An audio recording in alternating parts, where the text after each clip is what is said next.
Happy New Year from our nation's capital. Big time upset in the college football playoff quarterfinals last night. Number 10 seed Miami dethroned the defending national champions and number 2 seed Ohio State Buckeyes 24-14 in the Goodyear Cotton Bowl Classic. Miami moves on to the semifinals where they'll take on the winner of Ole Miss and Georgia. That game kicks off today at 4 p.m. In the NBA, don't look now, but the Wizards have won 3 of their last 4. They took down the Bucks in a 114-113 thriller on the road. Alex Sarr's clutch block led to an even more clutch fadeaway jumper from C.J. McCollum, putting the Wizards in front with just a second remaining. From the Crop Metcalf 5-Star Sports Desk, I'm Ben Strober and the Fan.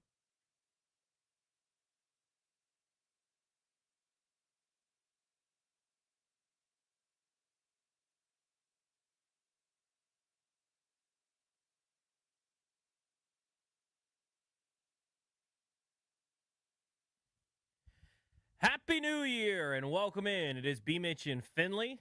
Tobi Altizer in for the guys today. Here on New Year's Day, 2026. How about it? Hopefully 2026 is better to us than 2025 was in a lot of ways. There were some good moments. We played some of those yesterday when I was in with Doc, or shall I say I was finishing up Hokies basketball and listening to Doc. That was a wild saga yesterday, filling in for G&D. But there were some good moments in 2025, but most notably, the bad moments kind of outweighed the good moments, with maybe the exception of Alex Ovechkin's record-breaking goal. I mean, you look back at last year, and you had the highs of the playoff run for the Commanders, but that feels like an eternity ago, not just a little under a year ago. And the way this season has gone has put a sour taste in your mouth for what could be for the future of this team. You look at the Nationals and the way that season played out, and now you've got a whole new regime in place, and I think the future is bright there, but we still got to see how everything plays out there. The Wizards are still doing the Wizards things, and they played a little bit better of late, but they're still in the middle of a rebuild, and can't expect them to be winning games really anytime soon, other than little hot stretches here and there. But, it's not like they're going to the playoffs, and here's to hoping that the Capitals are able to put together a good season this year, get into the playoffs, and do a little bit more than they've done in the past. But 2025 was a fun year, hoping for a better 2026. Hopefully you enjoyed your New Year's Eve and had a safe and healthy New Year's celebration. Last night, I frankly didn't do a whole lot other than watch a little bit of football. I flipped around some of the channels and realized that I'm not up with what modern music is. Like, I know they're playing some throwback stuff, but I'm like, man, none of this stuff really interests me. Can we just get the ball drop and let's go? Like, that's all it was for me. I had to catch up on Hard Knocks, so I watched that last night. But I will say one thing. I was watching Hard Knocks, and the previous episode was the Eagles game where they clinched the division at Northwest Stadium. That made me want to barf. Seeing the Cowboys celebrate a Christmas Day win and the joy on Dak Prescott's face, the joy on Brian Schottenheimer's face. I know they had the tragedy, and that's a cool story to see how they've rallied around the loss of Marshawn Kneeland, and that's something that's going to unite them forever. But I still hate the Cowboys. And seeing them be able to celebrate a Christmas Day win, that was tough to watch. It's 2026 in the way I've looked at it, Toby. If you're a young Commanders fan like you and I are, I don't know if you agree with me on this, but I'll get your thoughts on this. I hate the Philadelphia Eagles so much more than I hate the Dallas Cowboys at this point. It's not even close at this point for me. So I was raised to hate the Dallas Cowboys more. Weren't we all? So I still would say that I hate the Dallas Cowboys more. But it's not like there's a big chasm. It's like if the Cowboys are a 10, the Eagles are a 9.999. Like, they're right there. I don't even really separate them much anymore. Like, I can't stand watching the Eagles celebrate. I can't stand anything about them. If I have to choose when the two are playing each other, I probably would still take an Eagles victory over the Cowboys, but I don't feel good either way. And I don't blame anybody, because you're right, though. In my age group, our age group, it feels like the rivalry has been more real with the Eagles, because Washington, even in bad years, has actually been able to beat Philly. They compete. And they've been more competitive in our lifetimes than the Dallas Cowboys have been. Also, Toby, I get the sense that the Commanders and Eagles have a more real rivalry in terms of on-field play because I do think those teams actually hate each other. They I don't definitely I do. don't think the Commanders and Cowboys care at all about each other, which is it's tough to see. You wish it was different, but the Commanders and Eagles hate each other. They And I do. know there was a lot of bad blood, especially that stems from the NFC Championship game last year. It carried over into the game this year. I'm interested to see what Sunday looks like because the Commanders don't have much to play for other than pride. The Eagles really have nothing to play for at this point. Maybe their seeding could change potentially, but I think they're resting a lot of guys.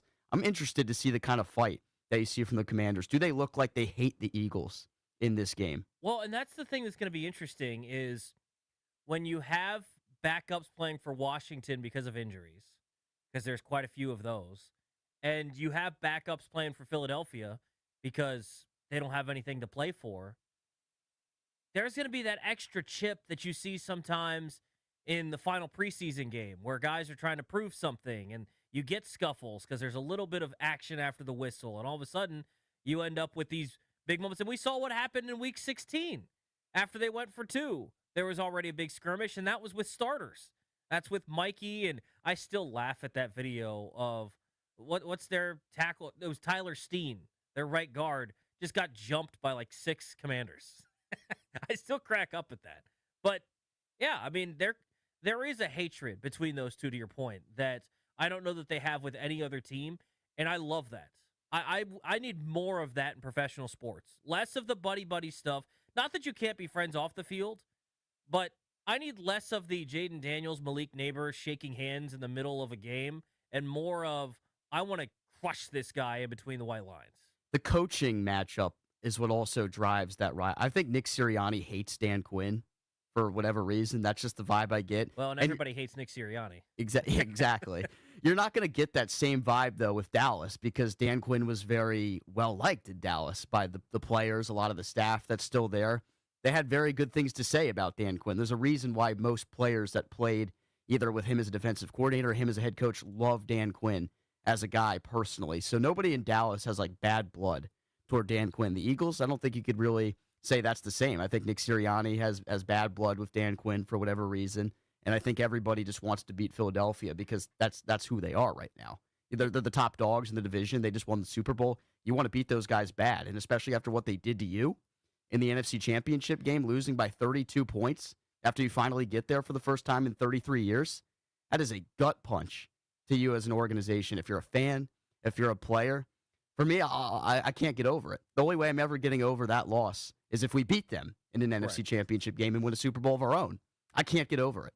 Well, and one thing about it, too, going into this matchup is I want to see the effort from Washington's players. Not to say that they've quit, but you have extra motivation for this game for a couple of reasons. One, it's the Eagles. We've already laid that out. There's bad blood. There's a rivalry ongoing. And secondly, they're resting starters. Now, that's the right move for Philadelphia. There's no reason for Jalen Hurts to take a snap in this game. I get that. But there's got to be some pride here. If you are a starter for Washington and they're going to willingly throw in backups, you better not lose to them. You better not go out there and not give full effort. Because I can tell you one thing, the backups that haven't got a chance to play for Philadelphia, they're not going to just roll over. They might not be as good as the other guys, but they're going to give full effort to show that they maybe deserve more of an opportunity. So there's extra motivation in terms of the pride of, I can't be losing to some backups. I can't be playing poorly and getting shown up by some backups. And so I'm curious to see the effort. Now, I know some people are immediately go, well, I don't want to see them win. I understand that. I totally get that. Nikki Jobvala put out the odds of where the Commanders can pick. And basically they're locked in, I believe, to picking 4 through 7. So 4% or 5% chance that they could rise up and get the number 4 overall pick. There's an 18% chance they could be picking 5th. There's a 32% chance they could be picking 6th. And there's a 45% chance that they'll be picking 7th. So likely they're in the 6-7 range. They could get up to the 4-5 range. So I understand for the people that want to improve the draft pick as much as possible, they want to see them lose on Sunday. I get that. There's a chance that if everything goes your way, you need some other garbage teams to win some games and all those sorts of things to happen. But you could get all the way up to the number 4 overall pick. And look, if you get up to number 4, there's a real chance that you could end up with an Arvell Reese who might not be available at pick 6 or pick 7. There's a real chance that you could. We're going to talk a little bit more about Reuben Bain in a little bit, because if you watched the game last night, you saw number 4 for Miami all over the field and dominating what was the best team in college football basically all year until the Big Ten championship game. You saw them dominate up front against Ohio State. I don't know that they have the best front. They don't have the best O-line in college football, but it's still the Buckeyes, and they had rolled over everybody all year. And Miami, a team that was just barely getting into the college football playoff, had a great pass rushing duo that I think you saw wreck the game. We'll talk about more about that in just a second. But, I don't think, for me, it matters as much where they pick. They're going to pick from 4 to 7. It'd be different if it's something where, there's 3 or 4 games left. It was a different discussion. Now you kind of know where you're going to be picking. You're in that 4 to 7 range. If it were something drastic where you could go from that 5, 6, 7 range all the way down to 12, okay, maybe it's a little different story. But I want to see this team go out there and play with some pride on Sunday against a team in Philadelphia that I think they want to embarrass Washington. I think you're right. Nick Sirianni, I don't know if he hates Dan Quinn, I don't know. But Nick Sirianni just has this I'm better than you mentality. And that's probably a good thing for a coach to have, because for him, it's Philly against the world. But I think they want to embarrass Washington and say, you guys were frauds last year. We kicked the crap out of you in the NFC Championship game. And by the way, we're going to beat you with our backups when we do not care what happens in this game. But we're still going to beat you anyways. I think they have that mentality. Maybe they still do. But I need to see Washington come out with some real fight. Because if you don't, maybe there's some other discussions to be had here about this football team, regardless of whether they win or lose. Imagine if they really did lose 12 games in a row to end the regular season. If you didn't get that win over the lowly New York Giants, who ended up screwing up their tank by losing to the Raiders last week anyway. But you'd have some serious questions about the fight and about the response of this team under Dan Quinn. And you saw the glimpses of it where you had a really competitive performance against the Denver Broncos. Could have easily won that game. Mariota just threw it a little bit higher. They win that game at home on Sunday Night Football. But then the next week, you get trounced by a bad Minnesota Vikings team led by a quarterback that couldn't find his footing in the NFL to start his career. And you go, what in the world is going? We've been a Jekyll and Hyde football team the entire season. So I'm interested to see how it closes out, because you want to take some positive momentum into the offseason here, where hopefully Adam Peters is going to make some big-time moves to retool this roster, shape it up the way that gets them back to a competitive state in 2026. Yeah, you hope so. And it is an interesting discussion, because you brought up if they would have lost 12 in a row. Well, what the heck is the difference with losing 11 of 12? Like you said, you beat up on the Giants. Congratulations. That is true. Like, what the heck is the difference between losing 11 of 12 or losing 12 in a row? I can tell you the difference. It's you at least got the hounds off your back that just look at the column on the far right of the standings and say, what is your current streak of win 4 in a row, lost 3? Instead of seeing lose 12, you see, oh, okay, they lost 4 in a row or whatever to finish the year, which feels different, but it's really not. And I had advocated that if you lose 12 in a row, everything's on the table. And I mean everything. Like, you can't just assume that Dan Quinn is safe if you lose 12 in a row. That's hard to do in this league. Lose 12 in a row. They're not going to lose 12 in a row. They're going to lose 11 of 12 likely. Well, we'll see what happens on Sunday. But a good chance that they finish losing 11 of their last 12. Why should that be a big change in the discussion? And I don't think they're going to make a move on Dan Quinn. I don't think they would. But I think it needs to be a real discussion, because they're not playing good football. And people love to point out the injury thing, and I've talked about this the last couple of days. Mm-hmm. People love to go, well, injuries played a major role. They played a role. I'm not denying that. But I want you to seriously ask yourself, turn off the injuries this season. They play fully healthy. They have everybody all year long. How many wins do they have? I don't see them suddenly going back to 10 wins. I'd say 7 or 8. That's what I say. And that's the problem. The defense would still be bad as it is. I don't think that a fully healthy defense is really any better than what we've seen this year. And that's a major problem. And they've got to fix it. My word of advice for Dan Quinn has been whoever you hired to figure out what the heck went wrong in Atlanta, bring in those same people and have them do an audit of what the heck happened this year compared to last year, where you had success last year and you had no success this year. Some of it, the quarterback play was not the same. Jaden was hurt for a majority of the season, so you didn't have him. Even when Jaden was on the field, he wasn't playing at that pseudo or almost MVP caliber level like he did last year, and that's fine. I went on a full discussion the other night about how much I love Jaden Daniels, so don't take it as Tobi's out on Jaden. No. I'm totally fine with him, but he didn't play at that same level this year. But the defense was atrocious. The defense was so bad this year that I don't think it's fixable in having all your healthy players out there. And part of that, too, by the way, is Adam Peters not giving Dan Quinn the correct people to work with. You look at the secondary, and I actually liked what they had in the secondary. Turns out I was wrong. The secondary was garbage. We all thought it was going to be better.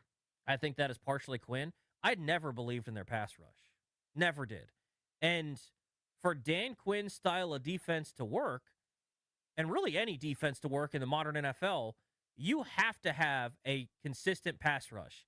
And unless you're going to go full Wink Martindale and send 5 and 6 guys every single play, which Dan Quinn isn't going to do, then you better have someone that can win one-on-one. And we saw Dorrance Armstrong play really, really well to start this season.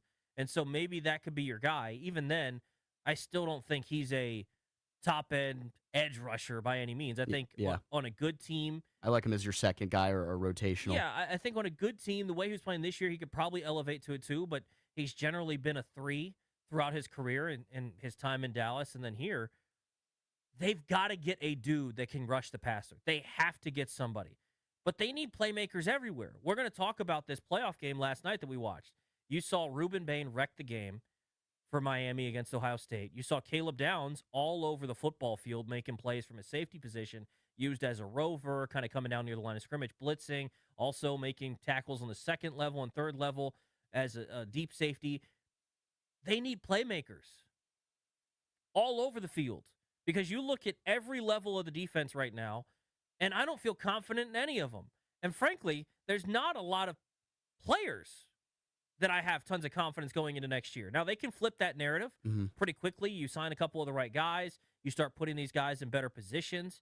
But I felt great about Mikey Sanders still going into year 2. I don't feel as good going into year 3. I feel good about Trey Amos. But like I just said, I felt good about Mikey going into year 2. I got to see it again with Trey Amos, although I think he's a different style of corner. You know, Mikey's a little bit more of a tweener. I think Trey Amos' role is pretty clearly defined as an outside guy that can play a little bit of everything. So I believe in him, but do you believe in the safeties? I like Will Harris. I think he's okay. Quan Martin has been awful this year. Well, he probably won't be back. So the safety room is a big question mark. Corner, beyond the 2 that I mentioned, is a big question mark. Linebacker, Frankie will be back, but are you bringing Bobby back? Is Jordan McGee going to step into a bigger role? Outside of those 2 guys that are potentially back with Luvu and McGee, what the heck are you doing at linebacker? Edge rusher, I have no confidence whatsoever. Defensive tackle, I would move on from Daron Payne in the offseason. I'm good on that. He's inconsistent, and I think he's been solid this year. I think you'd save a good amount of money, too. Yeah, I think this has been a solid year for Daron Payne, but I'm good on the price tag, and the production don't necessarily match, so I'm good there. Is Johnny Newton going to look like the guy that we saw against Dallas where he's a menace in the pass game? Still terrible against the run, but is he a menace in the pass game? Because then I can find a role for that guy. Or is he going to be the guy that we've seen for basically every other game of his career where, he still plays here? Oh, that's right. We drafted that guy in the second round. So are you going to get that guy? And by the way, 3 sacks on Christmas for Johnny Newton is 3 more sacks than Javon Kinlaw's had all year. Kinlaw has 0 on the season. So, by the way, all of you people that keep telling me and tried to tell me it was a good signing and I needed to shut up, where are you at? Like, I truly don't understand what they were trying to do with Kinlaw signing. But regardless, I don't think that Adam Peters set the defense up for success. They don't have any blue chip players None. right now. I'd say the jury is out for some of them. Mikey Sainer, still the jury's out for him. Trey Amos, good rookie season, but you're going to have to see more because Mikey regressed a little bit Correct.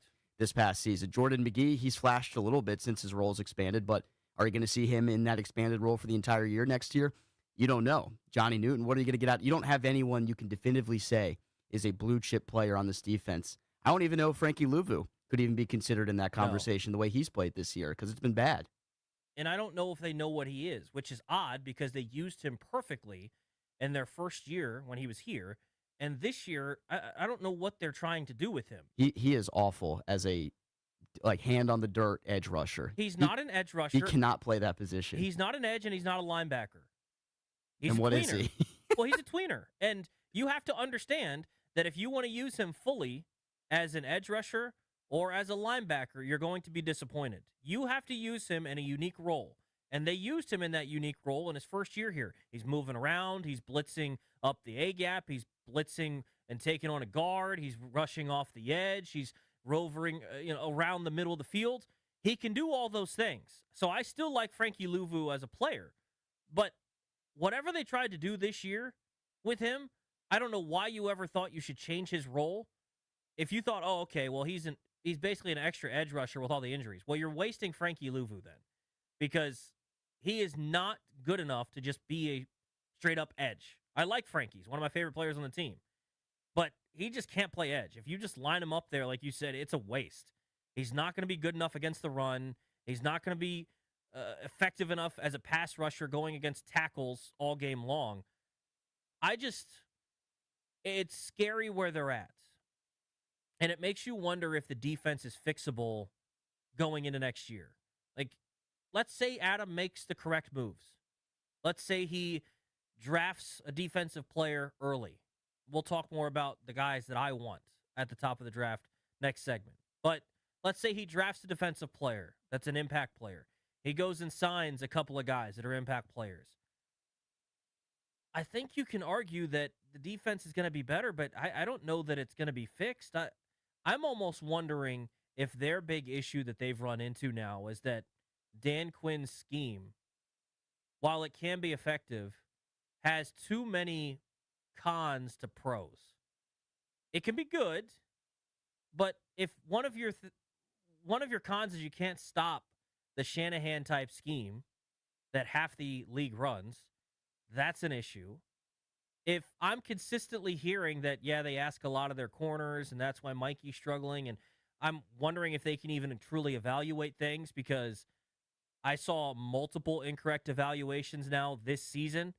They still can't figure out what Mikey Sanders still is. They want him to be a nickel corner. They can't figure out if he can do that, so they move him back outside. He plays better, but I think they still want him to be in the nickel. And by the way, they traded away the pick that I don't know if you've seen the guy in Philadelphia, Cooper DeJean. He's pretty good in that slot corner role. You probably could have just stuck and picked because, by the way, the guy that you got extra with that trade was Ben Sinnott. I don't know if you've seen Ben Sinnott. I could have just taken Cooper DeJean and lived with not having Ben Sinnott on the football team. But that's a missed evaluation. They assumed that Brandon Coleman was going to be able to play left guard, and then he got relegated to the bench. Now, that one's not as bad because Chris Paul stepped in and played well, but I still think he's one of your 5 best linemen, and you can't get him on the field because you can't find the right fit for him. I think that's another missed evaluation. It's just been a disappointing year. It's something that can be fixed, I think, going into next year. I think they can get some stuff together, but I'm curious how fixed it can get.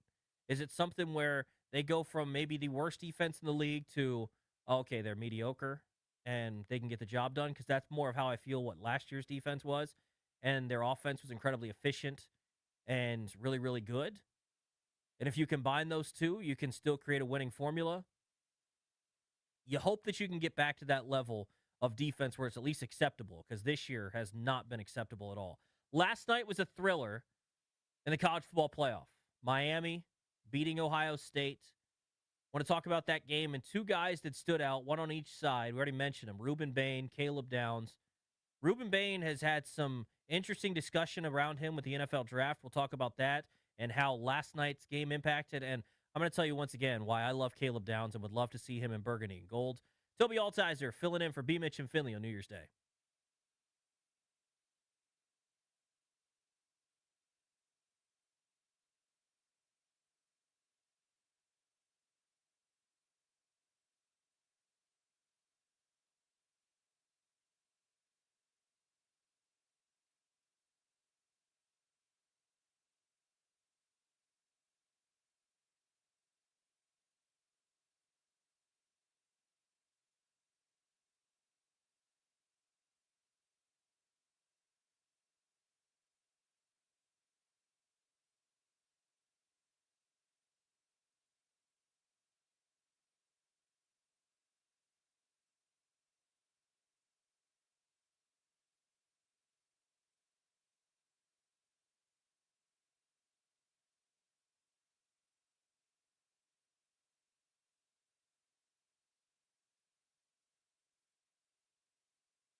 Brought to you by AeroVironment, built for defense, built for DC. The defending national champions are one and done in the college football playoff. Number 10 seed Miami upsets the number 2 seed Ohio State Buckeyes in the college football playoff quarterfinals, 24-14.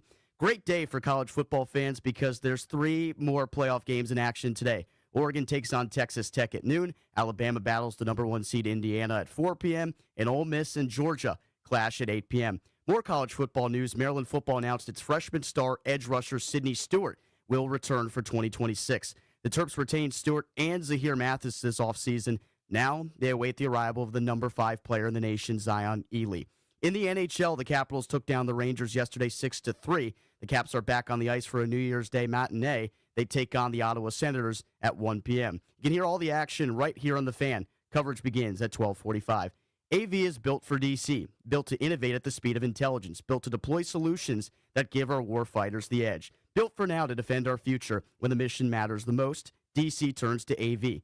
Visit avinc.com to learn more. From the Crop Medcalf 5-Star Sports Desk, I'm Ben Strober in The Fan.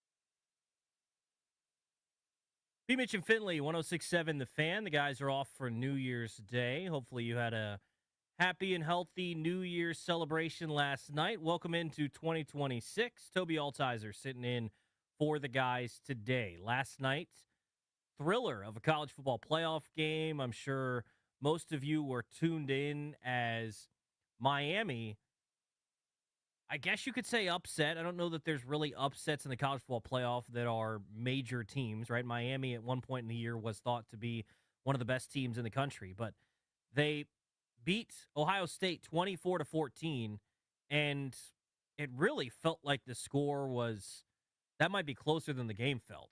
Ohio State got a little bit going in the second half. They were able to move the football and start getting going a little bit, but really, Miami dominated from the word go in that one. And it could have been worse. They had a fumble down inside the red zone. They had a fumble with a chance to go score again early in the game. So Miami was just dominant, really, from the jump, and they dominated both lines of scrimmage, I thought, specifically on the defensive line.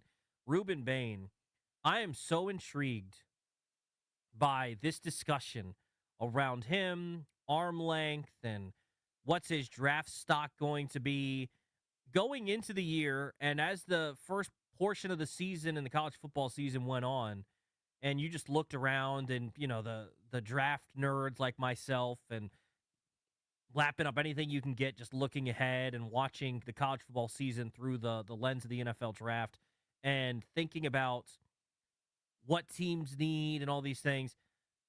Ruben Bain was thought to be a guaranteed top 5 pick.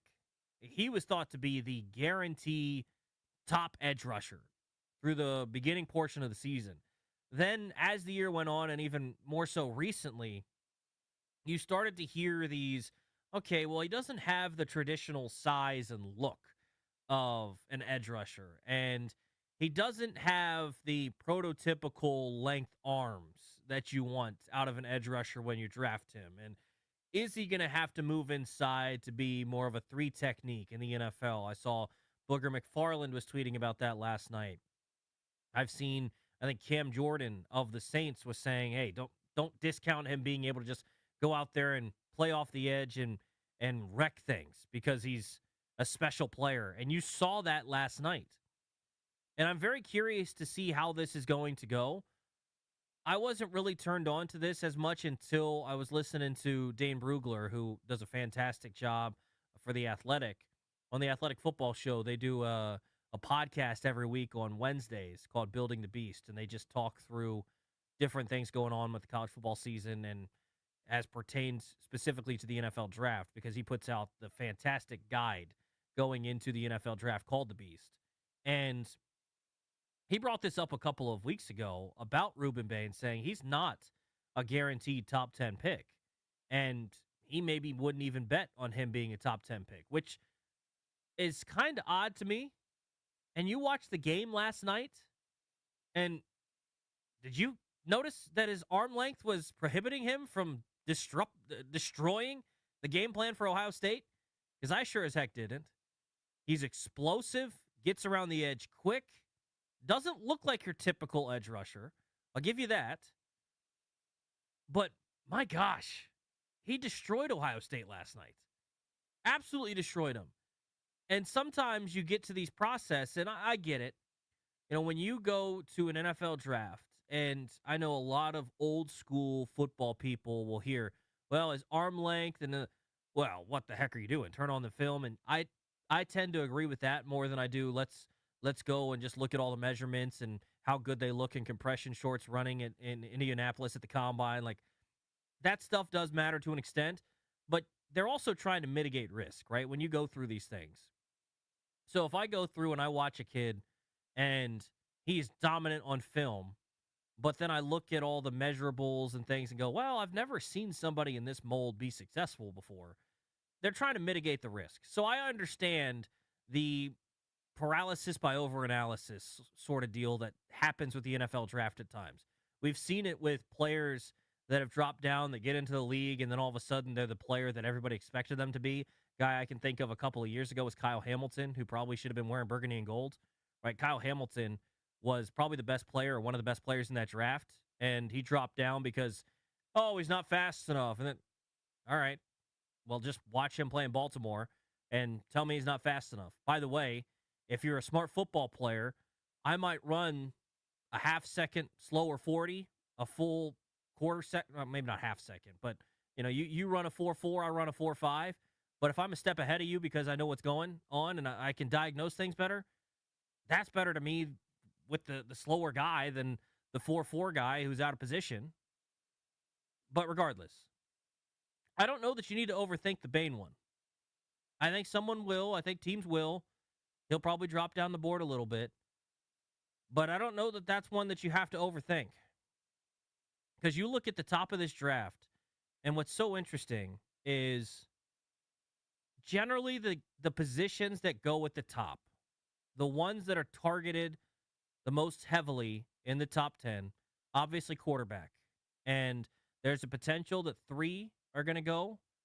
We'll see. I would bet that there's going to be 2 that go, because I don't know that one of the others is going to ultimately declare for the draft. Fernando Mendoza is going to go in the top 10. You can book that. You can basically guarantee that he's going to go before Washington's pick. And if he declares, there's a good chance that he's a number 1 overall pick. And I would assume that he's going to declare. I'm 99.9% sure you'll see him. Dante Moore is the next one. He's an interesting prospect to watch, and I'm excited to see how he does today. He'll be playing at noon against Texas Tech, a really, really good defense. I'm curious to see how he performs. There's a chance he could come out. I would argue that I would take Dante Moore over Fernando Mendoza. That's just going a little bit more on the traits and hoping for a higher ceiling than Mendoza. But Dante Moore could end up being a top draft pick, potentially even the number 1 overall pick if he comes out as a quarterback. But he is at Oregon. If you've heard of Phil Knight, he can make an appealing offer to make sure he stays with the Ducks in Eugene. So Dante Moore could come out. Next one would be Ty Simpson. And he's someone to watch in the Rose Bowl today, which, by the way, it's weird watching game day. And it's a monsoon in Pasadena. And they're trying to squeegee all the water off the field. It's been tarped for like a day and a half. It's weird seeing all that in the Rose Bowl. You're used to seeing perfect weather out there. I'm curious to see if it's still raining and everything before kickoff and overcast, because that will hurt the aura a little bit of the Rose Bowl. But Ty Simpson is another one to keep an eye on for Alabama, and whether he decides to come out or not as well. But quarterback obviously goes at the top of drafts. Offensive tackle goes at the top of drafts. There's questions about the top guys in this class at offensive tackle, which would be Caden Proctor for Alabama, was thought to be one of the top guys. He hasn't had as good a year this year. Francis Mauigoa, last night you saw him at right tackle for the Hurricanes. Good player, really, really solid. So one of those guys probably go in that area where the Commanders are. Obviously, they're not going to be taking a tackle. They'll get that Tunsil deal done, I hope, and not do the whole Terry McLaurin thing over again. but they'll get the Tunsil deal done. You obviously just drafted Connerly. And then the next one would be pass rushers, whether it's interior or edge rushers. You want the top guys at that get after the passer. And you look at the top pass rushers in this year's draft.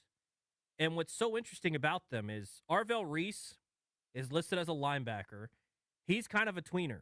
The comp that he gets all the time is Micah Parsons. Now, that's best case scenario because Micah Parsons is very unique in the way that he's used. He's similar in that Frankie Louvu type role, right, where you can be moved around.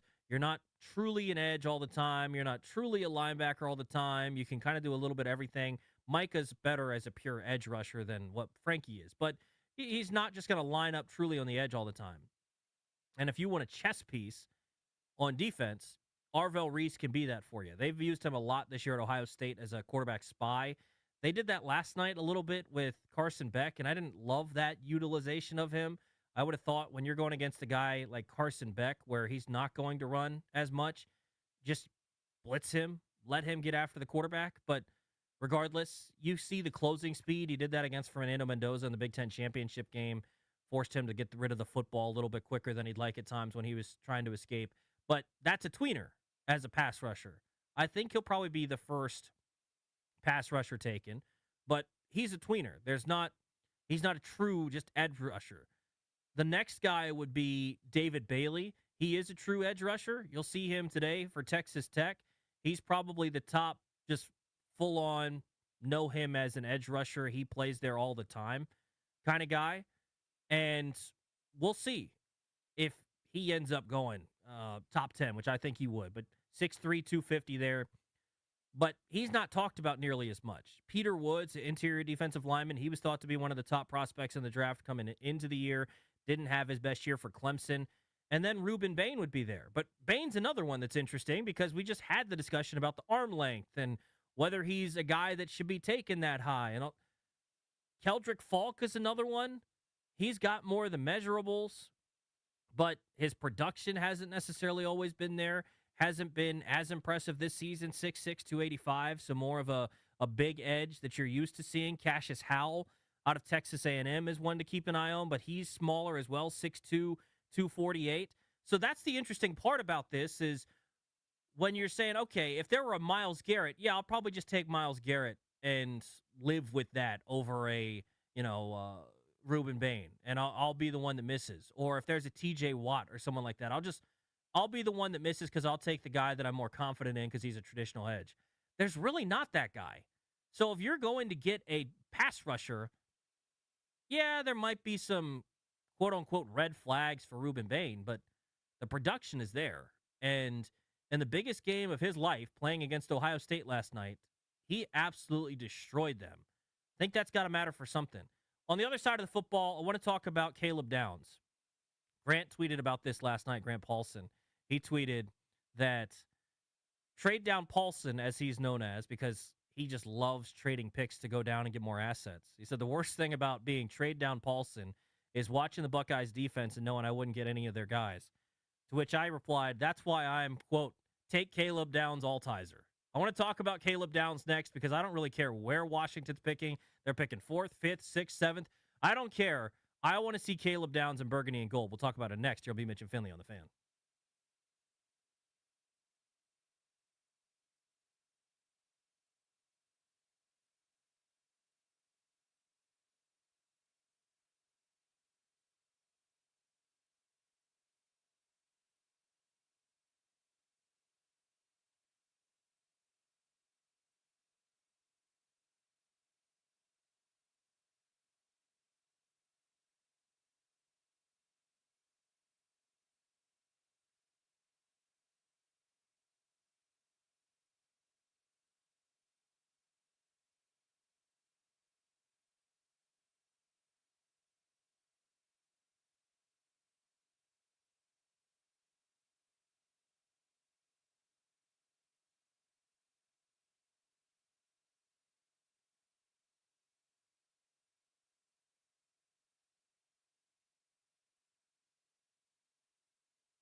Shout out Jay Lane, repping the Hokies.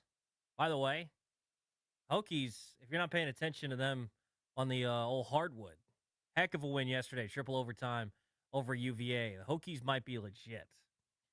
Talking about the college football playoff game last night, though, Tobi Altizer filling in for the guys today. Last night, you saw Ruben Bain absolutely wreck the game of Ohio State for Miami. Want to take a look on the flip side. Caleb Downs had a spectacular game last night, all over the football field, in on every tackle. Sometimes Mark Fletcher's a big back for Miami. Not a big back, but he's a big running back. That got me. He's someone that is a bruiser when he runs the football.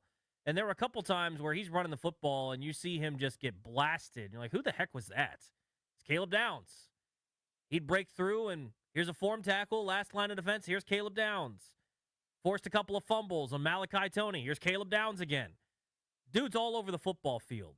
And I love that. I love a guy that just flies to the football every single play. If there's a tackle, he's in on it. Well, and I love the story that I'd heard about him basically saying that Matt Patricia, which, by the way, if you're looking for a defensive coordinator that fit the qualifications that Doc and I were talking about yesterday, not Dan Quinn's scheme, probably isn't getting a head coaching job anytime soon, and can just be not necessarily autonomous, but let him run his defense. I don't know. Matt Patricia is an interesting name to keep an eye on.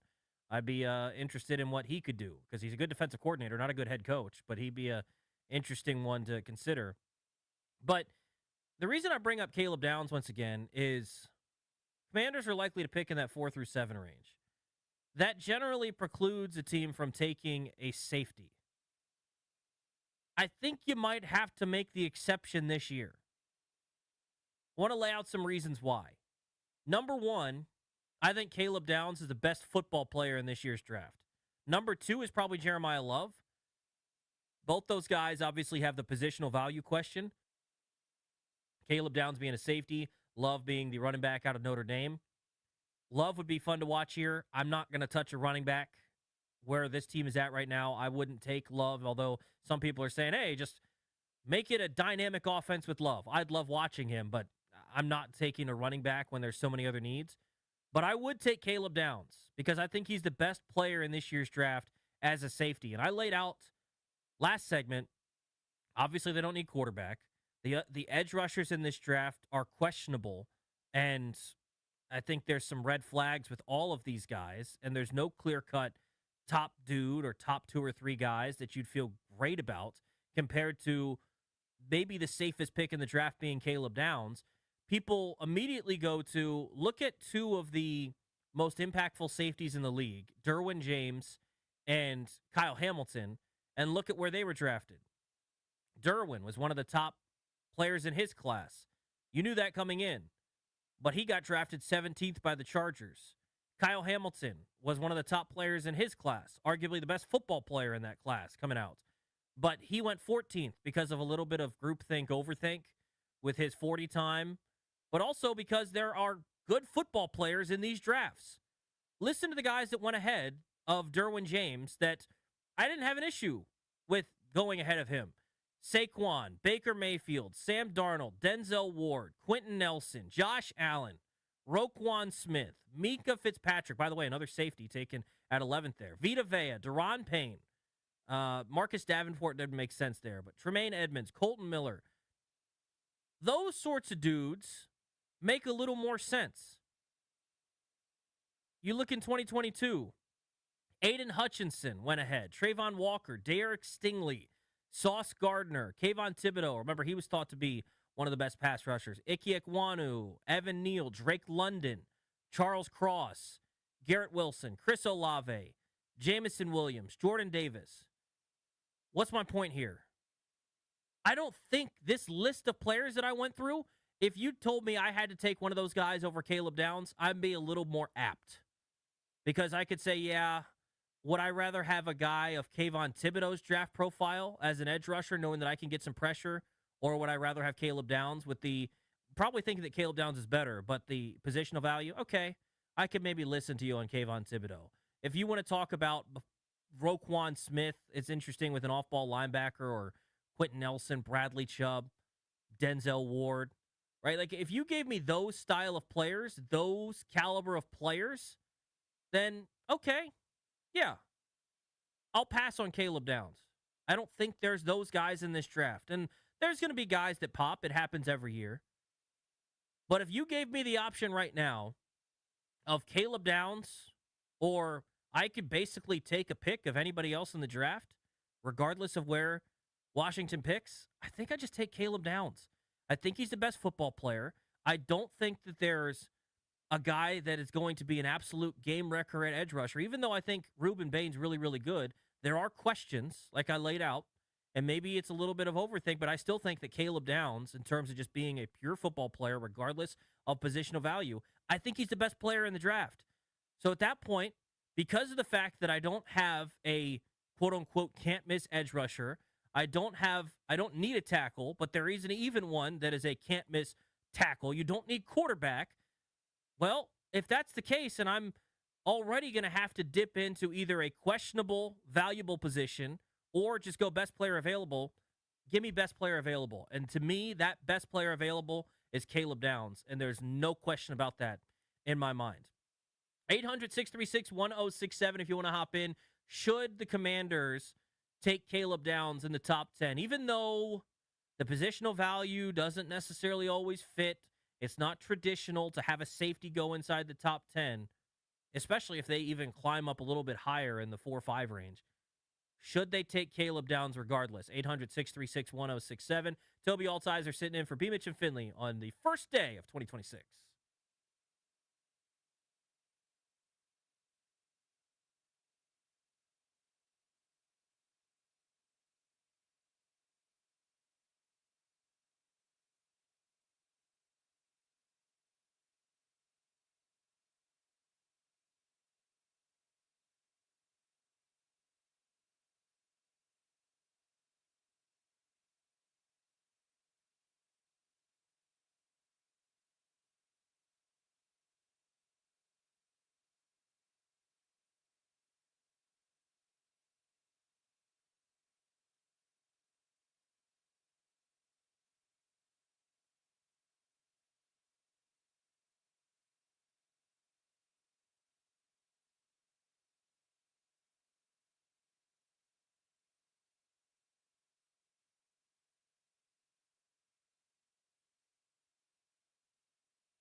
Happy New Year, DC. Let's show some love to the local hoop squad. The Washington Wizards are actually playing some good basketball. They win a thriller in Milwaukee last night, stunning the Bucks late, 114 to 113.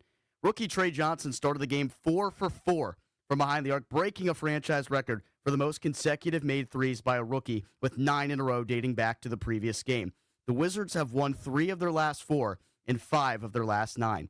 In the NFL, the Commanders get ready to end their miserable season this Sunday against the Philadelphia Eagles. Dan Quinn said Marcus Mariota is a long shot to play, so it appears Josh Johnson is likely to get another start at quarterback for Washington.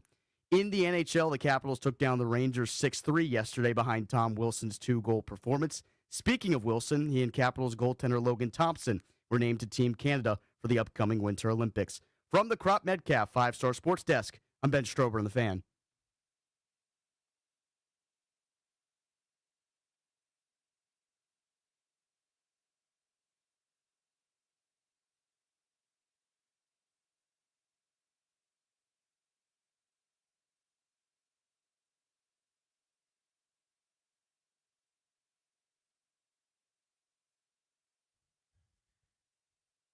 Happy New Year.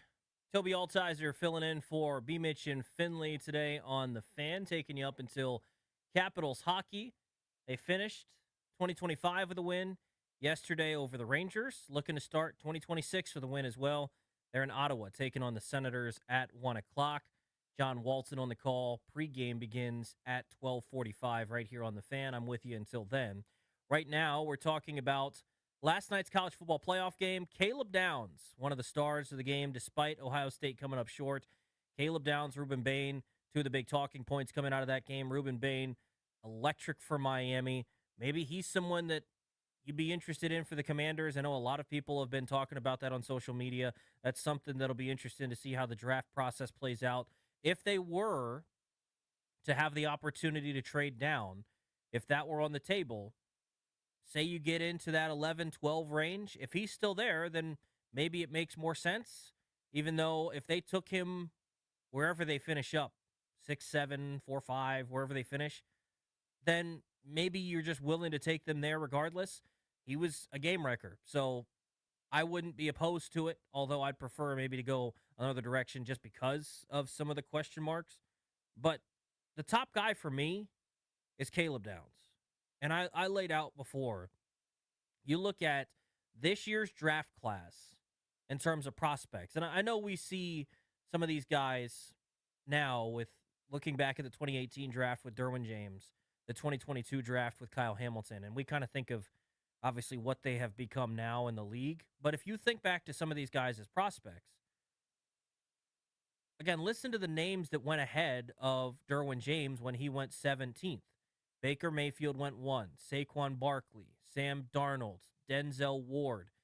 Think about them as prospects. Think about Bradley Chubb coming out of NC State as a prospect. Quentin Nelson, Josh Allen, Mike McGlinchey. Minkah Fitzpatrick was the first safety taken in that draft at 11th. But even ahead of there, right? And Minkah Fitzpatrick's had a heck of a career. But looking at those couple of guys, I don't think there's that caliber of player. Baker Mayfield would be clearly the best quarterback in this year's draft. Sam Darnold would be the best quarterback in this year's draft. Obviously, Josh Allen. There's no lineman of the caliber of Quentin Nelson. There's no edge rusher with the typical or the draft profile of a guy like Bradley Chubb, even though he hasn't turned out to be, the best edge rusher. He's had a solid career. Denzel Ward, there's no corner of his caliber in this year's draft. So you're looking at guys that just, they don't have the same caliber, and Minkah Fitzpatrick went 11th in that draft. Is it a little bit different if you have this caliber of NFL draft and Minkah Fitzpatrick's available there? Derwin James, like I said, goes 6 picks later. You look at 2022, Trayvon Walker, Aiden Hutchinson. I still don't understand why Jacksonville went with Walker over Hutchinson, but Walker had an interesting profile coming out. He was still someone that was thought to be a top 10 pick. Obviously, Aiden Hutchinson had an incredible career at Michigan and was worthy of being that. There's not edge rushers that caliber. Maybe you could say in the Trayvon Walker sort of thing with Arvell Reese and being a little bit of a tweener and having to be used in a little bit of a different role, maybe. But there's no corner of Derek Stingley or Sauce Gardner's caliber. there really isn't the edge rusher that was the same sort of thought process coming out as Kayvon Thibodeau, in my opinion, even though it was kind of a little bit mixed back and forth. Ekwonu, Evan Neal, Drake London, Charles Cross, Garrett Wilson, Chris Olave, Jamison Williams. There's not receivers of that caliber in this year's draft. There's no tackle of Charles Cross's caliber or Ike Ekwonu's caliber. So that's the point here, is in those sorts of drafts, and you had to take Caleb Downs, I'll probably take 5 or 6 guys ahead of Caleb Downs. And then you have to value a little bit more of the positional value. This year's draft, if you ask me to take prospects and say, who are you taking ahead of Caleb Downs? Maybe Arvell Reese. If you're sold on Reuben Bain, then I can understand that to an extent, but maybe Reuben Bain. Are you taking David Bailey? When we'll see how the process plays out, but generally, if an edge rusher is as good as we think he is, then you would have heard his name a little bit more.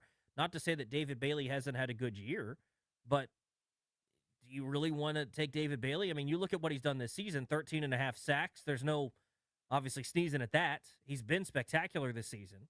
So you can't blame them if they go that direction. But again, I'm not sold on anybody in this year's draft. Compared to what you look at these prospects that were in 18 and 22, I was pretty confident in some of these guys being really, really good football players. And so, yeah, maybe I then pass on the safety because I'll take one of those other guys, especially where Washington is picking. This year, I'm not. Just give me Caleb Downs. I am sold that he's the best player in this draft, and I don't really care where they end up picking. If he's available, I'll run the card in because this defense needs playmakers. They need playmakers at every level. Give me the highest chance possibility to hit on getting a playmaker. Even if it's on the third level at safety, give me the highest chance probability of hitting on that. Because let's just say for chances of these guys hitting and being what you think they can be an impact player, what's Caleb Downs' hit rate? I don't want to over-exaggerate it. There's no such thing as 100%. But, like, I don't know. What is his you feel good about? 75%? I don't know. Maybe a little higher, lower than there. But what do you think Arvell Reese's is? Probably closer to 50, right? Because he's a tweener as an edge rush type guy. David Bailey's probably somewhere in that range, if not a little bit lower. Reuben Bain's probably a little bit lower than that. They might be. And if you told me that they're going to be more impactful than Caleb Downs if they hit their ceiling, I would probably agree with you. But I'm pretty confident that when you get Caleb Downs in here, you immediately have the best defender on your defense, and probably day one. And I think he steps in and makes a massive impact right away.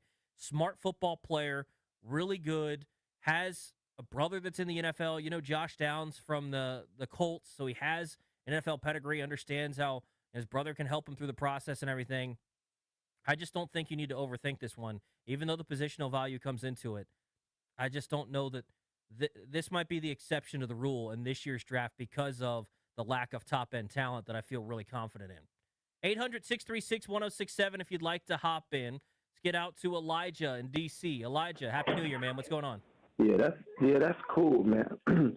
Yeah, but what's going on, Tobi? Thanks for taking my call. Yes, sir. I think they should definitely get him for two reasons. One, you have to have him set your defense, and like you said, you need playmakers. And I think having him there, he's the best player available. I think you go get him, and you can get maybe like a guy like Anthony Hill Jr. in the second round to pair. I think in their first year with the defense, like you said, they had hitters at every level. Even if it was Jeremy Chin and Frankie Louvu, because they was coming from Carolina, I think they worked well together, and I think that's a little nugget that people kind of just forget about.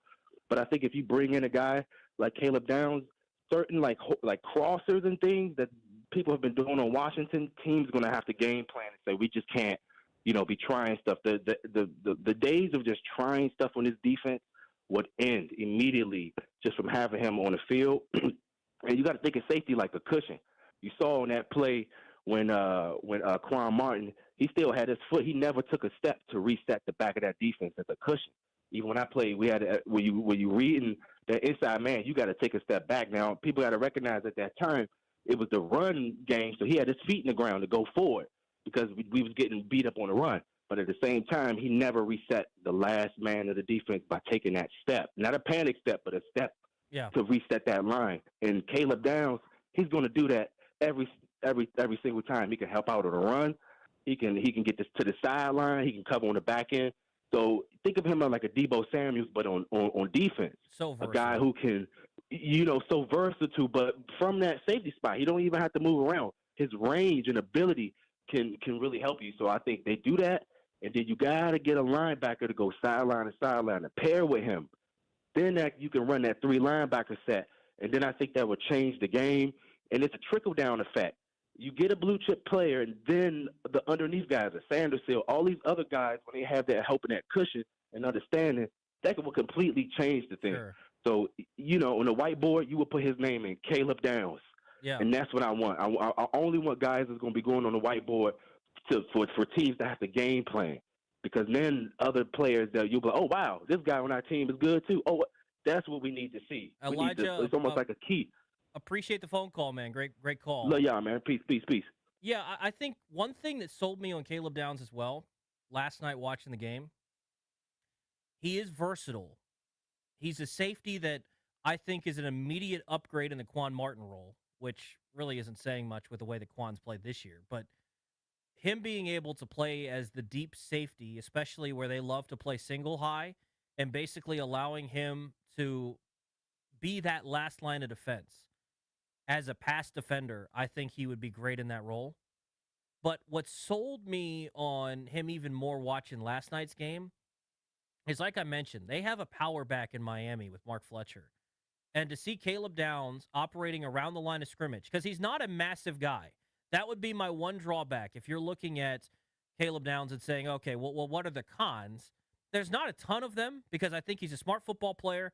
I think he plays the game really, really well. I think he can do a little bit of everything, and I think he can excel in just about any role you throw at him. The one downside would be that he's not the biggest guy, 6 foot 205, adequate size for a safety, but that's more so usually a back-end guy versus you look at what Kyle Hamilton is and how big he is. He's able to play down near the line of scrimmage because he's 6'4", 218, a little bit bigger of a guy. Derwin, a similar type of thing where he can play a little more down toward the line of scrimmage, 6'2", 215, just a little bit beefier.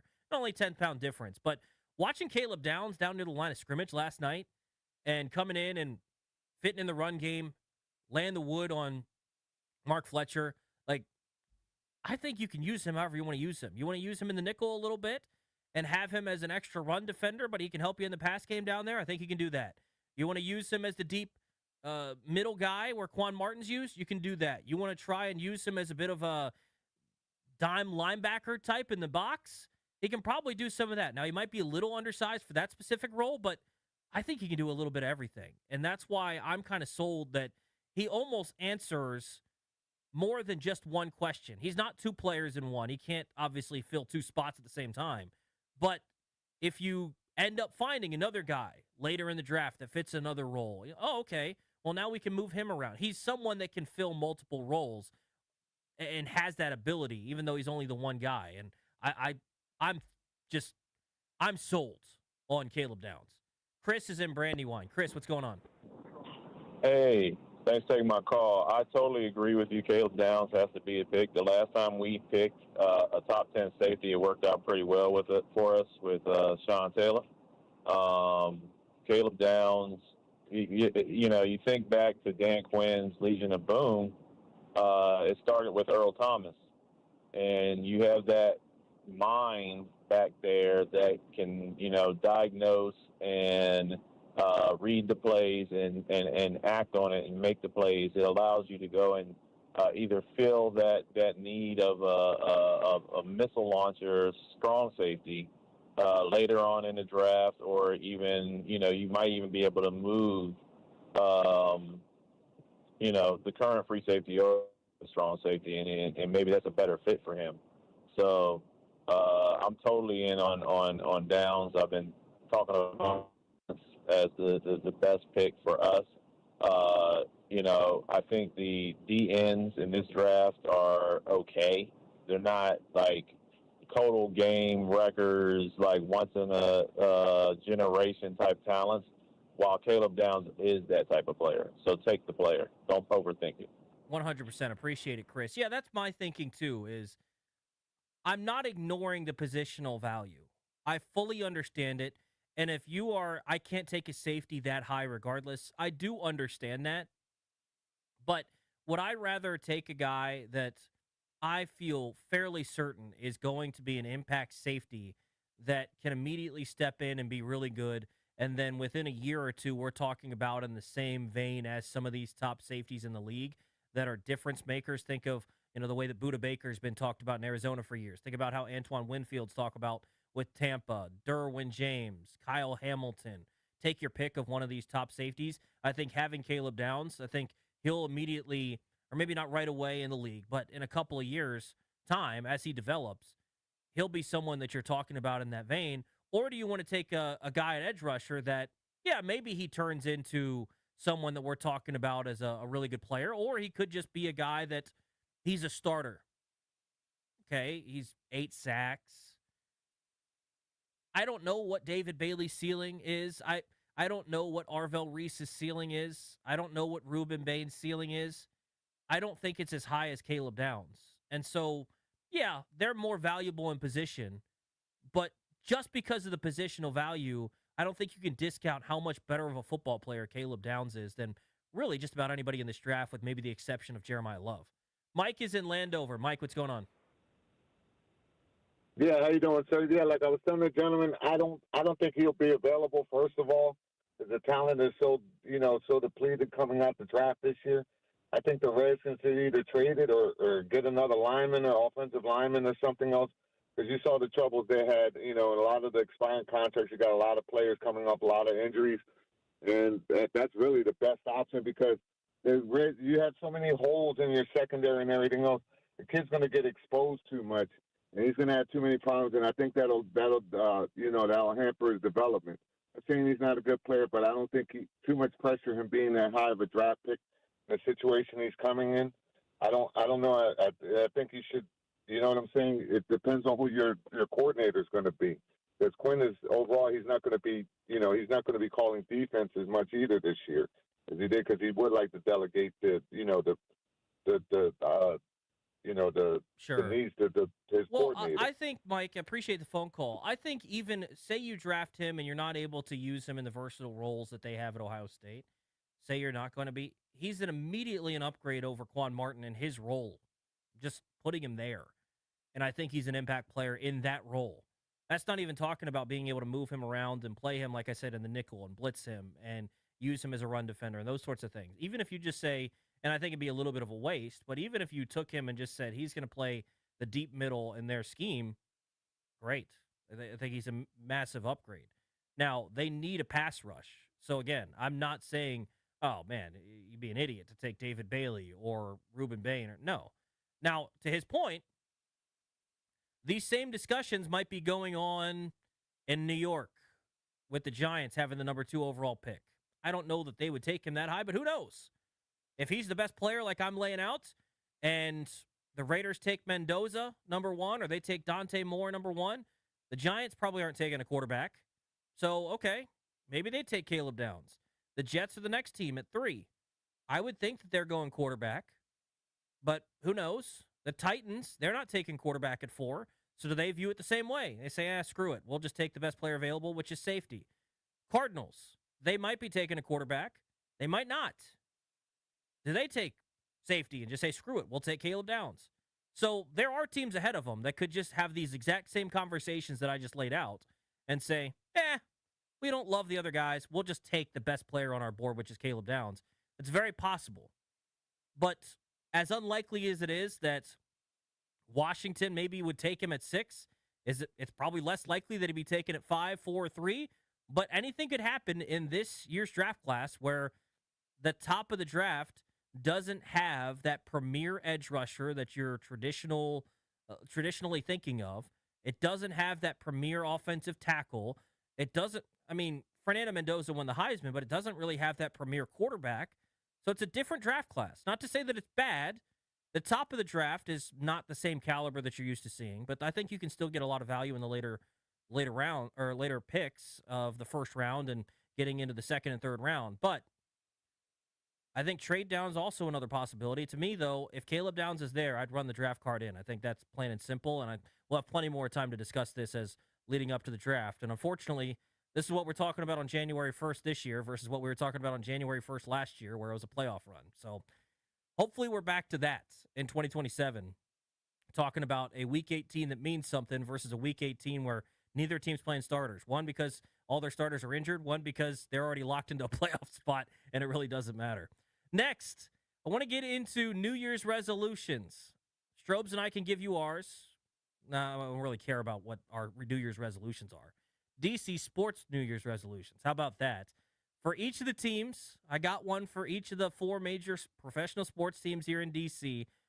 You want to hop in and give your New Year's resolution for the Commanders, the Caps, the Nats, the Wiz.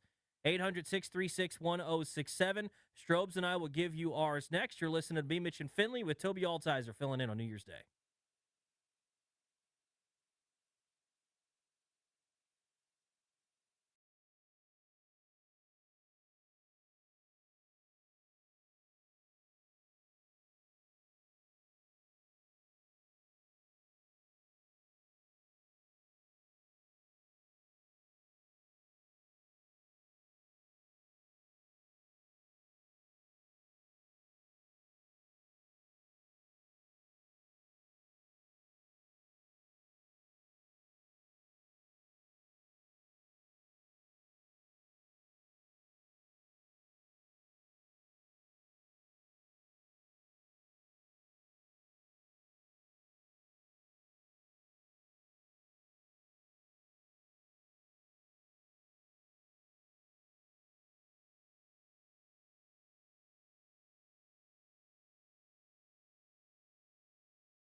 Brought to you by Foley Mechanical, proudly installing Amana. An amazing day of college football kicks off now. Oregon takes on Texas Tech starting here at noon. Alabama battles the number 1 seed tonight, Indiana. That's at 4 p.m., actually. Ole Miss and Georgia clash at 8 p.m. Last night, number 10 seed Miami dethroned the defending national champions and number 2 seed Ohio State Buckeyes 24-14 in the Goodyear Cotton Bowl Classic. Miami takes on the winner of Ole Miss and Georgia in the semifinal. NFL breaking news, Saints receiver Chris Olave will be out Sunday after doctors discovered a blood clot in his lung. Olave has no prior history with blood clots, and he's now expected to be sidelined for about a month before he's ready for the offseason. Coming up soon on The Fan, it's Caps hockey. They hit the road for day 2 of a back-to-back as they battle the Ottawa Senators at 1 p.m. The recently struggling Caps look to make it 2 straight wins. Coverage begins right here on The Fan at 12:45.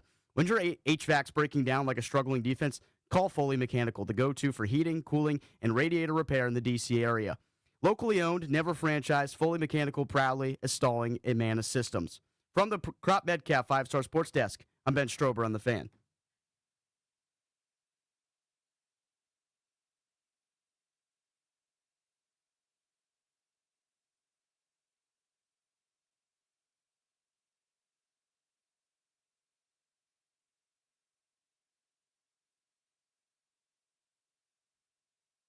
BMitch and Finlay, Tobi Altizer filling in for the guys, taking you up until Capitals hockey. Puck drop coming up at 1 o'clock in Ottawa as they take on the Senators. Pregame begins at 12:45. I'm with you until then. If you want to hop in, 800-636-1067. So, wanted to wrap up the show today revisiting some of what I had written down preseason as talking points. I have my predictions. I have X Factor players and biggest questions that I had going into the year. And I think looking back at this, some of the things I was correct on, some of them I was woefully wrong on, and some of the questions, I think we got the answer, and I think that's how you end up where they're at 4-12 going into the final game of the regular season. I want to start with my predictions because I just want to laugh at how bad they are. Any guess on what I had my record being for the Commanders this season? 11-6. Yeah. I had 12-5, so I'm worse. 11-6. I missed that. I missed 12-5 last year. 11-6 is what I had the record being. Nope. Not even close. I'd say Jaden's stat line, but I don't. He's been injured. I had him going for about 250 more passing yards, 5 more touchdowns, 3,800 passing yards, 30 touchdowns, 8 picks, 750 rushing yards, and 8 rushing touchdowns. So a similar type season to last year. Obviously, he's missed a lot of time. I was correct in this one. The leading rusher I said was going to be Bill. I said he'd have around 650 yards rushing. I said that Jaden actually would be the leading rusher overall. But I feel decent about that. That, Bill is the leading rusher for this team. He's currently at 776 yards. We'll see what he can do. By the way, congratulations to Bill once again. Named Rookie of the Week, 4th time this season. It's funny, he's the only guy to win it multiple times. He's not going to win Rookie of the Year. I don't know that he necessarily deserves to, but it's funny that he's not even on any odds or anything. It's either going to go to Tet McMillan. Remember, Ibuka was the leader in the clubhouse for a long time, but he's kind of fallen off in the second half alongside the entire Buccaneers team.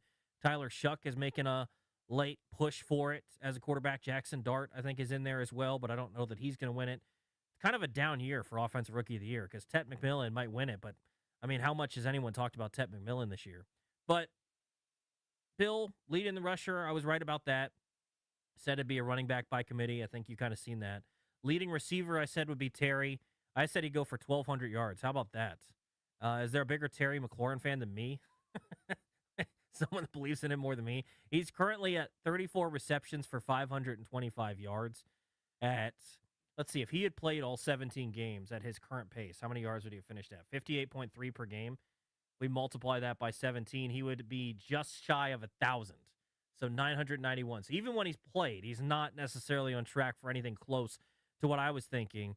And then lastly, Leading sack total, I said, would be Frankie Louvu, who has had a down year. I said he would have 8 sacks. And the leading sack getter for the Commanders does have 8 sacks, but that leading sack getter is Von Miller, which is crazy to think that Von Miller at this point in his career is leading an NFL team in sacks. But predictions weren't very good. But looking back and revisiting this, I want to talk about the X Factor players that I had, because I do think that when you look back at some of these things and you hash out some of the guys that you thought would be the turning point, if this guy plays well, if this guy is as good as we think he's going to be, then yeah, the season can go well. If they don't play well, then you can end up in a spot where they're at right now, where the season has turned into a disaster. I like the way that Mitch Tischler said is, they hoped for the best but didn't plan for the worst. I think that's exactly what you saw this year. Like, if everything went according to plan, yeah, maybe the team could have been kind of right back where they were. But nothing really went according to plan, and they didn't have a plan for when things went wrong. So I think that's where you end up. The X Factor Commanders that I had listed coming into the season, Terry McLaurin, we've seen what happened to him this year. Hasn't played enough. When he's been on the field, he's been Terry McLaurin for the most part, but it's not like he's been a massive game-breaking type receiver. So it's been a disappointing year for him, and the injuries have obviously played a major role in that. Running back, I said, would be Chris Rodriguez and Ja'Cory Krosky-Merritt. One of those guys had to emerge. We've seen Bill have some good games, but it's been up and down for him. And C-Rod has had some good games, but he doesn't get consistent carries. I said they needed a legit rushing threat to go alongside Austin Eckler. I don't think we talk about the loss of Austin Eckler enough. I do think that he was a major part of their offense, and not having him there this season. Now, part of the reason that you lose Austin Eckler is I do think that they miscalculated how they were trying to attack the running back position. I didn't have an issue moving off of Brian Robinson. Matter of fact, I was an advocate of it. So I didn't have any issue with them moving off of B-Rob. But for you to go into the season with Eckler as RB1 to the point that you were going to give the ball to him on a full-time basis as your starting running back, I don't think that ever made sense. And for him to get hurt the way that he did obviously sucks, and I don't know that you can fully blame that on the way that he was being utilized. But missing him has been massive, and I do think that if they would have maybe tried to put something together where if they did trust Bill, which it's tough to trust a 7th-round rookie to carry the load right away in week 1, but I don't know. I think that maybe if you went about that a little bit differently. But it's been nice to see both those guys step up, Chris Rodriguez and Bill, in their respective roles when they've had chances. I think you found 2 guys that can play for this team going forward that aren't going to be expensive. Obviously, Bill under contract for a couple more years as a 7th-rounder. I really, really like what they got in Bill. Another X factor was the offensive tackle duo, Laramie Tunsil and Josh Connerly. Tunsil has been fantastic. One of the top 5 left tackles in all of football. Maybe one of the top 5 overall tackles in all of football.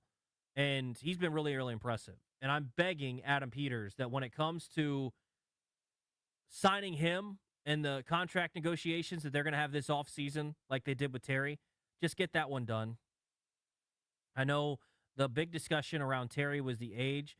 Tunsil's old as well, but tackles tend to age better. I wish they wouldn't have done the whole Terry saga.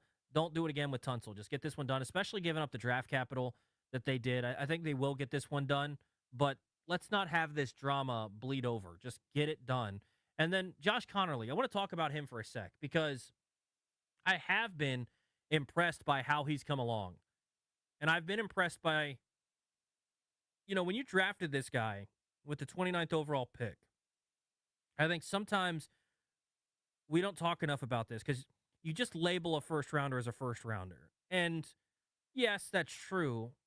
But the difference between drafting a guy at 29 versus drafting a guy at number 9 is massive, especially at a position like offensive tackle. Like we talked about earlier with the positional value stuff with Caleb Downs. Who are the positions that you're always trying to get? Who are the positions that perennially go inside the top 10? Offensive tackle, quarterback, corner is going in there a lot more now, and pass rushers. When you get a guy that is one of those type of players a little bit later on in the first round or even future rounds, there's going to be big time red flags because if they were a safer prospect, more sure guy, then he would be, in a lot of cases, overdrafted inside the top 10 because that's what happens with those guys. It's why you see quarterbacks that, oh man, this guy's probably a second rounder, but I'll take him in the first round. I'll take him, early just because I want to make sure I get that guy. That's how valuable those players are. When you drafted Connerly where you drafted him, there was an understanding that he was a little bit raw as a prospect, but you saw the foundation of a really good offensive tackle and a useful offensive tackle in the way that Cliff Kingsbury likes to run his scheme, where he's going to be able to get out on the move. He's going to be able to get out in space and set guys up in the screen game. And I think you've seen that as the year went on. It was a tough start. Also, don't forget that the gauntlet that he faced at the beginning of the year was brutal. Brutal. Having to face guys like Brian Burns and Micah Parsons and Max Crosby and guys like that right away. That's tough. And so, yeah, of course he struggled against those guys. But as the year has gone on, as he's gotten more comfortable, I think he's gotten a lot better. And seeing, what he's been able to do, the discussion going into the draft process and part of the draft process was, hey, Connerly, he comes out early, and there was a chance that if he went back to Oregon and played, that maybe he could have been the top tackle in this year's class. And I think the way that this class has played out, that might very well be true, that he could have been someone that was going in the top 10. And maybe we would have been having a different discussion about maybe using the draft pick the Commanders have right now, wherever they pick in the top 10, inside the top 8. Maybe we're talking about drafting Connerly with that pick. But they ended up taking him where he was going to be raw. And you saw as the year went on, when he got more of that experience, got more reps under his belt, you've seen him really, really improve. So I like what they have in Josh Connerly, and I think their tackle pair is set for the foreseeable future, at least for 3 or 4 more years. And, maybe down the line when it's time for Tunsil to hang it up, you just move Connerly back over to left tackle, and you've got your left tackle to pair with Jaden maybe for the entirety of his career, which obviously would be incredible value. So I like what they've gotten out of Connerly this year, even though it was off to a rough start. I think anybody that's talking about Connerly saying, oh, he's really, really bad, that he was, there's no question about it. And it's kind of tough to even out after you start so bad. You talk about this with batting average sometimes with baseball players. If you have a bad April, you're working the entire rest of the year just to get to a respectable batting average sometimes. I think that's kind of what happened with Connerly. He had a bad weeks 1 through 6 or 7, somewhere around there, weeks 7 and 8, well, whatever you want to go through, middle of the season. And then as things started to turn around, he's been pretty good. Now, he had a rough week a couple of weeks ago, but I think overall he's been really, really good, and I'm excited to see what the future holds for Connerly. A couple of the other X-Factor guys, Marshawn Lattimore and Trey Amos. I really liked what I saw out of Trey Amos. I thought that Lattimore was kind of the linchpin in this defense as the X-Factor, that if he played well this year, that he could really improve this defense by having a number 1 corner. We saw that was not the case. He made some plays, but for the most part, Lattimore looked, even though we were told, oh, he wasn't healthy last year. And, well, he was healthy this year, and it still wasn't adequate. It wasn't enough, and that trade is going to go down as a really, really poor one for Adam Peters and this organization. The final 2 X-Factor guys I had were Deron Payne and Javon Kinlaw. I think Payne has been fine this year. I wouldn't say that he's been spectacular, but he's been okay.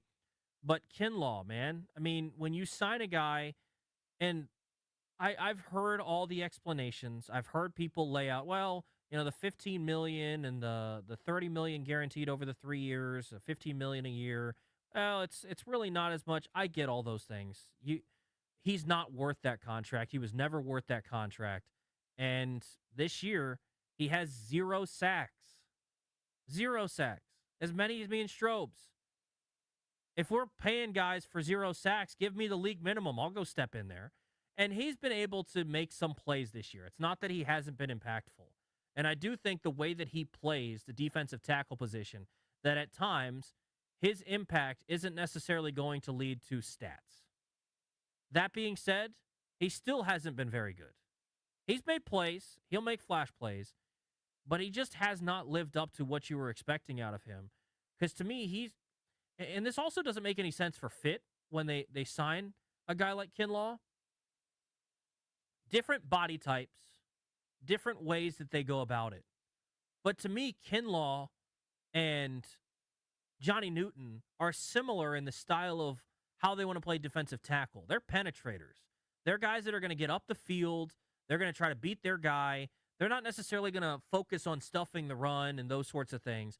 They're going to try to get up the field and disrupt. And he's done some of that this year. He does it more so with power and a little bit of speed versus Newton, because of his size, is more so explosiveness and less about true power. But I just don't, he hasn't been nearly as impactful as you need him to be. I thought with the edge rushers that they had, they were always going to struggle to generate a pass rush. I thought if you were going to be successful this season, especially at generating pressure, it wasn't going to come from the edge rushers. It was going to come from the interior. And as a result, the edge rushers and the interior have not created the pressure necessary to be a successful NFL defense. Now, this is where it gets interesting. So the questions that I had going into the season, I want to run through these. And I think when you answer these, and it gives you a real picture as to why this season has turned out the way that it did. Because remember, I said they were going to go 11-6. I felt pretty confident going into the year. But these were the questions I had about the team going in. Number one, is the D-line actually better? And the answer is no, it's not. You lost Dante Fowler. I like some of the guys they've brought in. I do like some of these older veterans that they've brought in that have helped. Von Miller's been nice, right, with what he's been able to do. Dorrance Armstrong was having a heck of a season before he got injured. Jacob Martin's been a nice revelation as a guy that could be your fourth or fifth edge rusher. I like that. But the D-line is not better. Matter of fact, I think you can make the argument the entire roster is worse than what it was. I think you can make the argument that Jaden Daniels is playing with the worst roster that he's played with in the 2 years. And that's not supposed to be how it was going to work out. But the D-line is not better. And I think that is a major factor. The defense as a whole is not better. The one to go alongside it was the secondary's good camp, fool's gold. The answer is yes. I had felt that, the discussion prior to the season was odd to me in that a lot of people were thinking that the front was better and that was going to help the secondary. I kind of felt the opposite. I thought the secondary was going to help the front. Turns out neither helped either. Turned out both were bad.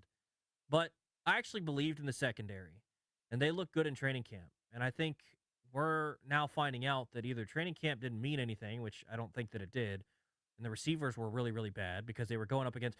Don't forget, one of the receivers that was in training camp was Michael Gallup. Don't forget that. Guy that came out of retirement, didn't crack the 53, is just going to go back into retirement. Michael Gallup, that's who they were facing in training camp. So maybe it's no wonder that they look good, but they haven't looked good in the regular season. I got a couple more questions that I had before the season started, going back and looking. I kind of think we see where it went wrong for this team this year. Not that we didn't already know, but I thought the team was going to be good this year. I had these questions going in, and these questions kind of popped up and been a big reason why the team has ended up where they're at. We'll wrap those up next and get you set for Caps hockey here on The Fan.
Baldino's Lock and Key is your hometown security team. Visit baldinos.com.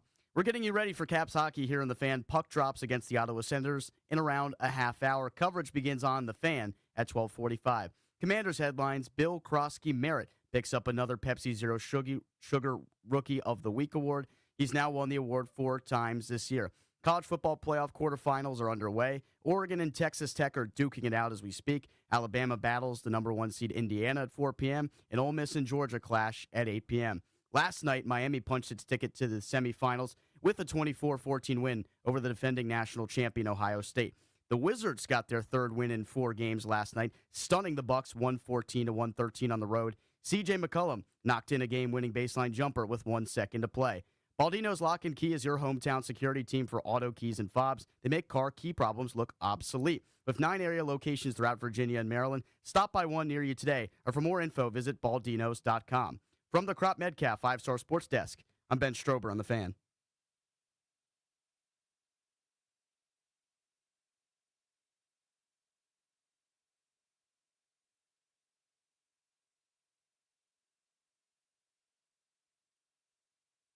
BMitch and Finlay, 106.7 The Fan. Tobi Altizer in for the guys today. With you for about another 10 minutes or so, and then we'll turn it over to John Walton.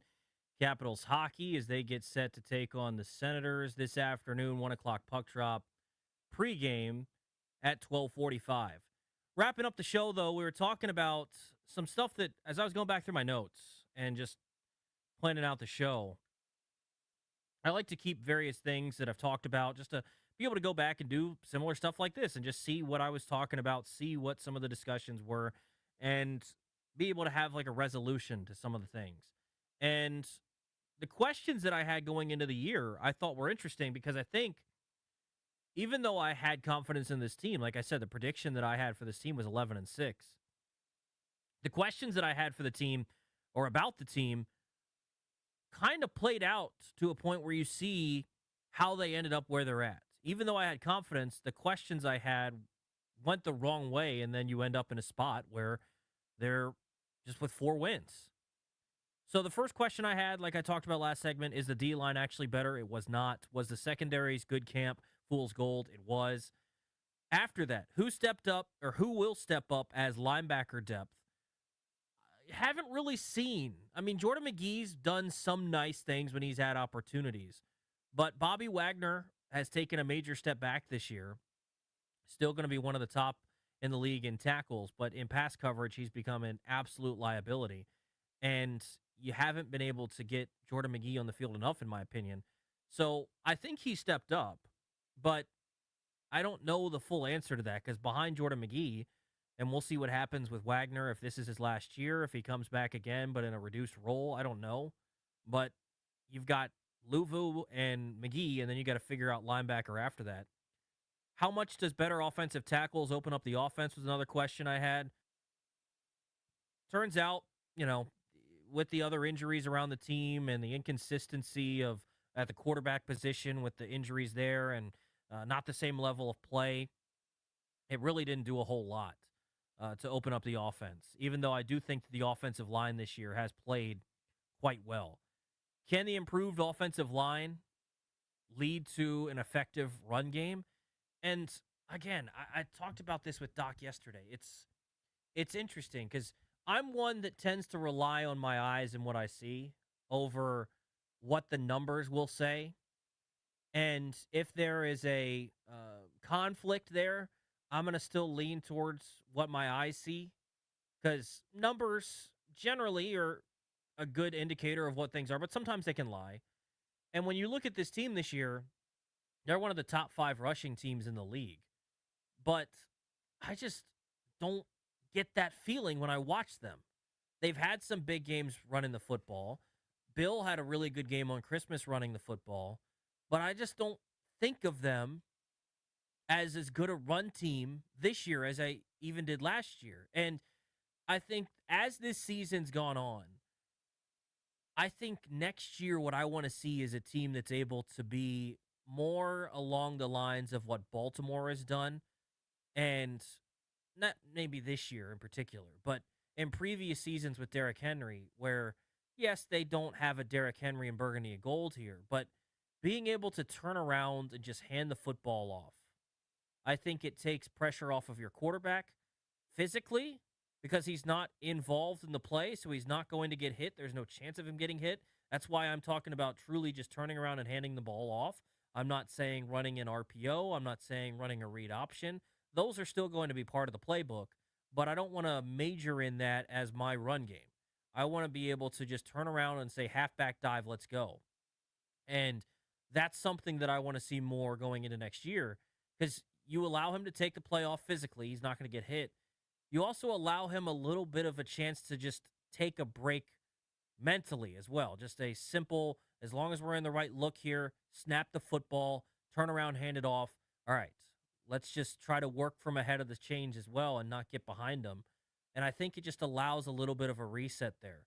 So I like the O-line. I have seen an improved O-line this year, and I actually think that their strength going forward, going into next year, and why when people lay out, hey, draft Jeremiah Love, I wouldn't do it, but they're in a better position to do it than, say, the Raiders were last year, right?